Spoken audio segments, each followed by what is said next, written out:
this month's market report, besides giving you useful data, I'd like to address this question. Is now a good time to buy a home? My job is to educate potential buyers and sellers and to provide you with the best information available. I'm not here to convince you to do something you don't want to do or not ready to do. For most folks, there are two main questions I need to ask on topics that are shaping their opinions. The two questions are, what do you believe about interest rates? And the second question is, what do you believe about real estate prices? Today, I hope to help you understand the actual data, not the hype, on these questions. So let's get started. First, what do you believe about interest rates? Well, much of the messaging my clients are hearing may be sensationalized. The best thing I know to do is to provide factual information for you in regards to interest rates. As you probably know, mortgage rates have risen from 3.2% at the beginning of January this year to nearly 7% last month. Well, they're telling us this represents the fastest rise in rates in 50 years. This change is an important factor that has slowed the number of home sales. Higher interest rates are one of the main factors leading people to ask whether they should buy now or wait. This market perspective is based on factual data, not based on what someone said, what someone heard, but it's actually based on what experts are saying about interest rates. Well, it's also my opinion too, and I've been around the block. What does the future hold for interest rates? Well, the rates are expected to continue to move higher in the short term. Well, why is that? Well, frankly, it's about inflation right now, and it's the Fed's fight against inflation. The Fed doesn't control mortgage rates. They can only hope to influence them through Fed policy. That policy of fighting inflation through raising the Fed funds rate has been a catalyst for the higher mortgage rates we've seen. Well, as the Fed continues to raise their funds rate, we will continue to hear experts predict that these actions will lead to the likelihood of a recession in the next 12 months. Wall Street Journal has this to say about that.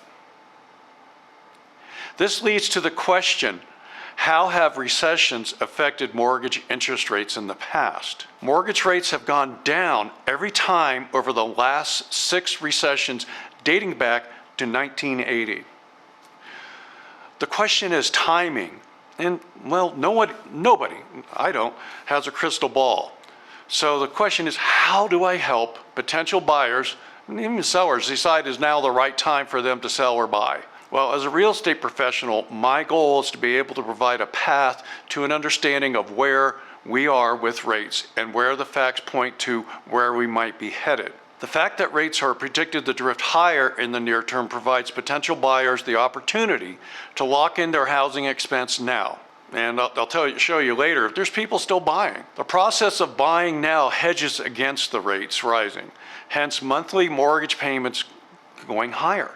And it provides an opportunity through refinancing to be able to lower costs should rates come down. And let's not forget about the rate buy-down programs that are going out there. And if you're not familiar with them, ask us, because these are paid for by the seller, and they basically can drop your interest rate down by 2 or 3 points for the first 2 or 3 years. This can save you a lot of money. The next big question is, what do we believe about prices? The biggest challenge facing buyer sentiment is the headlines. And they can at times, well, understatement, be exaggerated to capture your attention.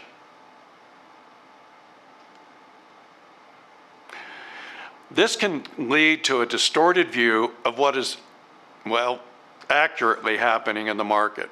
How about we see what the experts are saying about the market and future predictions regarding home prices? And they're not seeking ratings or advertising revenue.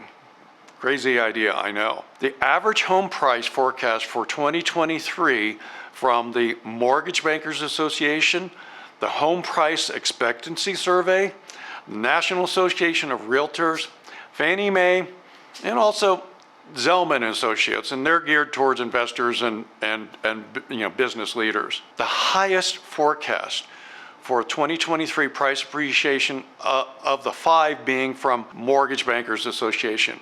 they're seeing we're still going to go up 2.8%. The highest forecast for depreciation is coming from Zelman being, well, 4%. All right, well, here we are, different opinions, different numbers. Well, let's boil it down. And I found this works pretty well. I've been doing this for a while. The average of these 5 forecasts is a 0.2% rise. Well, that's basically flat. So we're not going to have a crash, based on this, and we're not going to be seeing crazy high, prices. While every market is different based on these predictions, most markets are predicted to be slightly up or slightly down regarding average prices in the coming year. Although there are some predictions for depreciation next year, and I don't believe we should shy away from that, most predictions then call for appreciation in 2024. What's your alternative? If you decide not to buy, then you'll need to rent or not sell your home. But this covers the rental side. There have been a significant rise in median asking rent since 1988. The true crisis in real estate today is the rising rental rates. While a fixed rate mortgage locks in your monthly housing expense, rental rates have historically risen, and a renter today can reasonably anticipate higher monthly costs in the future. While every market is different, we all know what the rents are like here in Colorado. Although we usually focus on the financial aspects of buying a home, there are also decisions on home ownership that are not solely based on financial decisions. This leads to the next set of considerations. Why are you considering buying a home? The decision to buy a home is extremely personal and mostly driven by life events like a marriage, a new job, new baby, aging parents that are moving in, or it could be any number of circumstances. Whatever the case may be, these are often factors that drive the decision to buy a home. Now, once I understand why you are considering selling or buying a home, oftentimes not fully motivated by pricing or the expense, then I'm able to provide you with the information needed to help you make the best decision. Home ownership has always been a foundational component of the American dream. It provides a sense of security and control that renting cannot provide. These non-financial factors affecting your desire of being a potential homeowner are often overlooked. So the question I ask, do you fully understand your motivations? And now we move on to, so is now a good time to buy a home? Well, my goal is to provide you with the best information possible and help guide you towards the best decision for you and your family. The answer to this question, though, is different for every person or family considering buying. Well, the answer is no for short-term investors and corporate buyers. The answer is no for those who may want to sell in a year or two. The answer can be no if you have basically a home to sell that you bought or refinanced in the last 9 months. It could be yes if you want a good selection of homes to choose from and plan to live in it a while. One clear thing that came out of the pandemic is that people want to own a home. We've seen a huge rise in that. Everybody's seen that. They want their spot for themselves and their family that they can call their own. Home ownership is so much more than units and prices. And at the end of the day, it's about the American dream. And by the way, most people in this country that have been able to build wealth have done so through home ownership. All right, here comes the boring part now for the data. Sorry about that, but these numbers sometimes help. The housing market has continued to slow last month in October, and the number of new listings, contracts written, closings all fell month over month and saw double-digit declines from October of 2021. The number of listings pending sale in October, and these factors are for Colorado Front Range. I want to be clear about that. They were 25% lower than they were last year and 17% lower than the previous month, indicating the coming months could bring continued softening of the market. Well, home price growth is slowing, as we talked about earlier, and it's true for Colorado as well. In October, 27% of the homes sold reflected a close price that was lower than the original list price. Sellers are resetting their expectations when placing their homes on the market. With more available inventory, less demand, the time it takes for buyers to submit a contract is now a median of 19 days versus it was 3 days we saw earlier this year. There is 118% more standing inventory on the market than we saw this time last year. More than half of the available inventory has seen at least one price improvement, including, indicating there's room for buyers to negotiate. And when I say price improvement, it's not up. It's improvement for the buyer. The average price adjustment is 3% or approximately $24,000 lower than the original list price.